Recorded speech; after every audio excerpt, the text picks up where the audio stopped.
Hi, beautiful souls. This is Clara Camino speaking.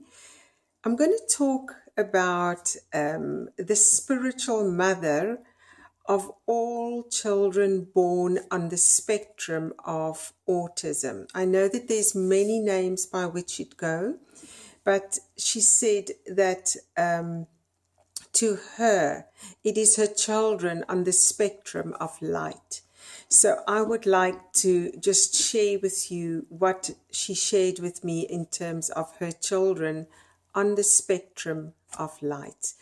It's for me, it's very, very deep and emotional. And the two things that I can share with you is first of all, I do hope that I can do her sharing justice, because it came through with so much love and the confidence. It's there is no doubt in her essence that her children, she's rendered her children towards this world to bring us something beautiful. And to her, she understands that the word autism or Aspergers are being used just as a label, but to her, she sees it as her children on the spectrum of light. So I would also like to then refer to her children as the children on the spectrum of light. The first thing that she shared with me is that each one of them, there is no exception, were born with an amazing gift, a gift that is very, very sacred. And in order to protect this gift, she had to let them go into the world with a way of protecting it, so that nobody will bother them when they are young, so that nobody will hassle them, so that their purity in the connection to the spiritual mother will remain pure throughout their young lives. And for that, she admits that they did receive attributes that was a little bit difficult for the earthly mothers and the earthly fathers to work with, and the people surrounding them. She then went on to share with me that no matter how many times we as humans bring up in our human heart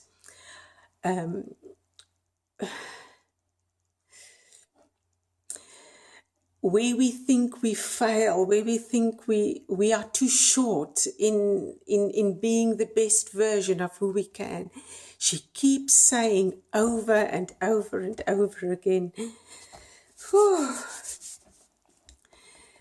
that each mother, and she wants to amplify that, each mother, I know that you are doing the best, and she's honoring that. She keeps telling me that she's honoring that. I need to take a break. Okay, I'm just giggling at myself because I'm only on point 1.5 and already I've had a breakdown, and there are 22 points to go through, but okay. She then talked about the lack, how humanity or how people will judge them as having no imagination. And she explained to me that when we refer to imagination, we ask that I create something that is not possible, that I imagine something that is not possible. And the reason why they cannot imagine is because when they create what we think are impossible, it is possible for them. So therefore they are creating realities. They cannot imagine, because what we call imagination is a real world to them. That is the power of their own creation locked up within their gifts. And that is also one way of how they will stay pure. by never believing that they cannot create something. The spiritual mother of all children born on the spectrum of light then explained that not one of them is what you call, or what we call, an accident, meaning it is part of their destiny, it is part of their purpose. So whether it was through a natural birth or whatever we claim is the origin of it or the cause of it, whether accidental or not, according to her view, not one of them is an accident. And she was very persistent. She says, because the industry wants to call it an accident so that there's something else that we can blame. Yes, the things that people are showing up as the cause of it, yes, they are bad. But do not think for one moment that that child does not have the gift that came with being a child born on the spectrum of light. In fact, she says, if we can let go of words like that and we can just embrace who they are, they have pearls of wisdom within them, they are still connected to her and she guides them and she loves them and she's in constant contact with them. And even although they're totally unaware of it, because it's so real that they don't know that they are different. It's like saying, are you breathing air right now? I mean, it's that bizarre to them to ask them whether they are in contact with their spiritual mother. And she says the best, now that most of them are into their more advanced, not advanced like in very old, but they've gone through quite a lot into this lifetime. We as adults can slightly stand back, and rather than tell and guide them through telling, we can just ask them like open-ended questions so that their innate wisdom can come out. And that will also give us earthlings a little bit more comfort when we start seeing their beauty. Decimal by decimal, it really is going to be a little bit by little bit, because not one of them will prematurely expose their gift. That bringing it to the world is absolute in divine hands, and there is nothing that we as humans can do, and it will only come to light when the world is safe to handle them, because they are very sensitive and they are processing the maximum that they currently can. I then asked the spiritual mother, how can we process the fact that we thought of like almost like giving them different schooling, trying to guide them into fitting into our society. And she then explained that that was necessary because they had to be nudged into that very uncomfortable. It's very unnatural for them. It doesn't make sense, but it doesn't make it wrong. It allows them to be pushed slightly into a world that they have no grasp of, but it helps them to understand how to deliver their gift later on in their lives. And then she also said that it's best that we don't feel pressurized about that, because that rhythm is innately within the divine realm. And about 60 to 65% of the children on the spectrum of light will be what we call late bloomers. Oh, I think I should just tell you as well that I actually don't have any interactions with children on the spectrum of light. It's so I'm going blind here. I'm just sharing what was shared with me. then she also just said to the parents, the earthly parents of children on the spectrum of light, is you're doing a great job. Just know that you have been picked for a reason, and you're doing a great job. She doesn't look at where we falter, where we don't know, where we feel frustrated. She looks at our ability to try and keep trying, and because they feel it. They are children with immense feeling. They feel everything. So even if everything flops over and nothing really works out, they still feel that there was a true trying, a essence of really wanting the best for them. So in that way, she also wants to encourage.